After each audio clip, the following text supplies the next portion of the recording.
சோம்பேறித்தனம். அந்த சோம்பேறி எப்படி தன் வாழ்க்கையை ஆரம்பிக்கிறான் என்பதை நாம் பார்க்கலாம். முதலாவதாக பார்த்தீங்கன்னு சொன்னால், அவன் என்ன செய்வான்னு சொன்னால் சொல்லுவான், வழியிலே சிங்கம் இருக்குது, அங்கே போகாதீங்க, இல்லை இந்த பிரச்சனைக்குள்ளே போகாதீங்க, இல்லை இந்த காரியத்தை செய்யாதீங்கன்னு சொல்லி எப்போதுமே பாசிட்டிவ் வேர்டு இல்லை, நெகட்டிவ் வேர்ட் பேசக்கூடியவன் தான் சோம்பேறி. ரெண்டாவது, அவன் என்னென்னா ஆடிக்கிட்டே இருப்பான். என்ன ஆடுவான்னு சொன்னால், படுக்கையில் ஆடிக்கிட்டே இருப்பான்.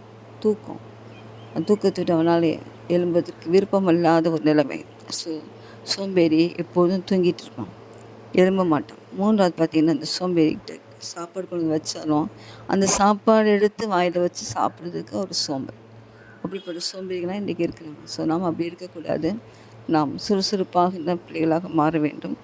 கடைசியாக பார்த்திங்கன்னா, ரொம்ப ஞானம் உள்ளவன் போல் நடப்பேன். புத்தியுள்ள மற்றவர்களை பார்க்கும் நான் தான் ஞானி, எனக்கு தான் எல்லாம் தெரிந்து நடக்கும். நம் சோம்பல் தனத்தை